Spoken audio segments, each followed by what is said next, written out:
Language Notes. Topic 4. U.S. Wedding Customs. Part 1.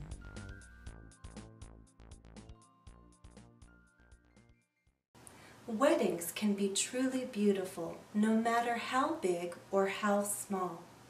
They can also be very different. That's because a wedding ceremony is influenced not only by the culture or cultures of the people getting married, but also their personal preferences.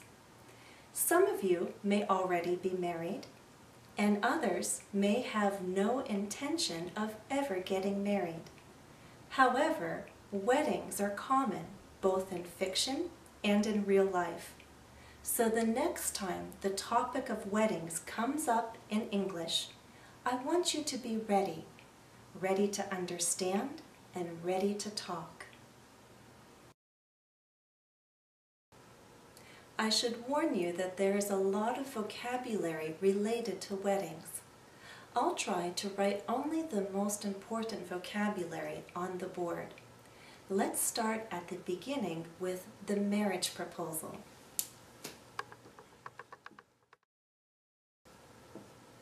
Proposal is the noun. The verb is propose.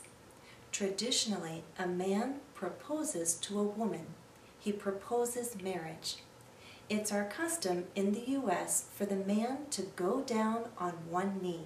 He professes his love and then he asks the question, "Will you marry me?"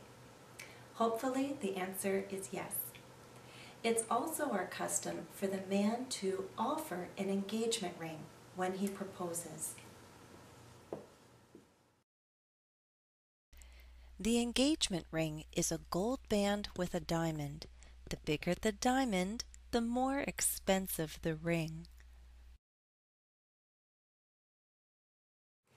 In the U.S., an engagement ring goes on the left hand and it's worn on this finger. I don't have an engagement ring because I got engaged and I got married in Russia. And in Russia, there isn't really a tradition of giving an engagement ring. So a couple gets engaged, we say they are engaged. Get engaged, meaning become.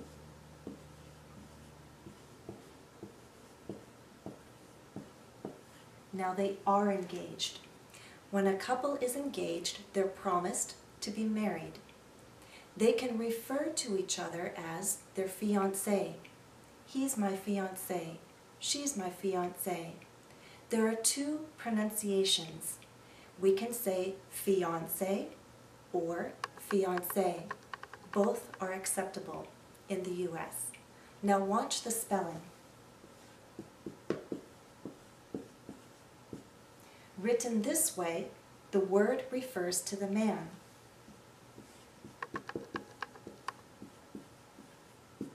If we add an E, the word refers to the woman, but the pronunciation can be the same. Engagements in the U.S. can be around a year. Why so long? Because there is a lot to plan. The couple has to set the date, choose the location, which we can call the venue. They need to make a guest list, choose invitations, make invitations, send invitations. There are a lot of details to worry about. Some couples choose to push aside a lot of these worries and reduce some of the expenses by eloping. To elope is to secretly run away and get married. It's usually a surprise to everyone. So a couple elopes, they secretly get married. In the U.S., probably the most common city couples go to when they wish to elope is Las Vegas. Las Vegas has small wedding chapels that make it relatively quick and easy and considerably cheaper to get married. In the U.S., weddings can be very expensive.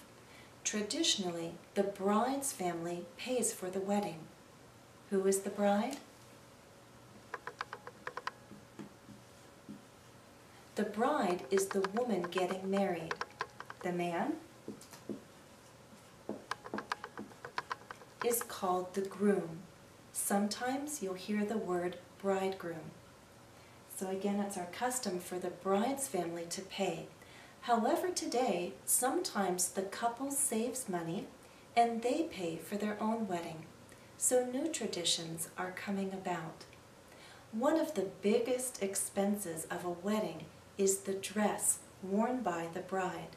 We call it the bridal gown. It's white, that's our tradition, and she also wears a veil to cover her face. Traditionally, the gown also has a train. That's a long piece of fabric that trails behind the bride as she walks. A traditional wedding gown looks very much like this. I just may show you a picture of my own gown at the very end of this lesson.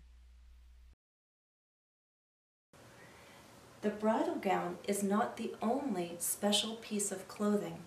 The groom wears something special too. A tuxedo, or tux for short. That's a formal suit for a man. However, the bride and groom are not the only people in the ceremony. All the people who participate in a wedding ceremony are called the wedding party. Wedding parties can be large, wedding parties can be small. After the bride and groom, the two most important people are the maid of honor and the best man. Let's start with the best man. The best man is chosen by the groom. It's a close friend or close relative. The best man stands beside the groom. At the ceremony, at the front, the person who officiates or leads the ceremony stands in the center. This person could be a judge, a priest, a rabbi, a minister. That person stands at the front, and next to him is the groom. Next to the groom is the best man. The bride also chooses one friend or close relative to be the maid of honor. The maid of honor is there to attend the bride. The bride walks down the aisle, that path that leads to the front. As she walks down the aisle, the bride holds a very beautiful bouquet of flowers. When she reaches the front, she hands the bouquet to the maid of honor. Sometimes the bride can walk down the aisle by herself, but it's customary for the father of the bride to give the bride away. That means he walks down the aisle with his daughter, and then at the front he presents his daughter to the groom. The person officiating asks the question, "Who gives this woman in marriage?" Or "Who gives this woman in holy matrimony?" The father of the bride answers, "I do," and then he presents his daughter to the groom. There are more people in the wedding party. Let's talk about that next. This is the end of part 1. Please go on to part 2.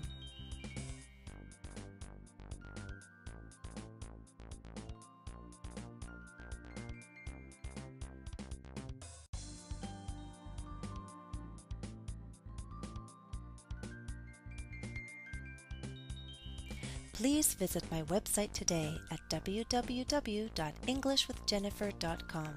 You'll find study tips, interactive exercises, vocabulary videos, and more. Be especially sure to try the exercises that review all the parts of this lesson.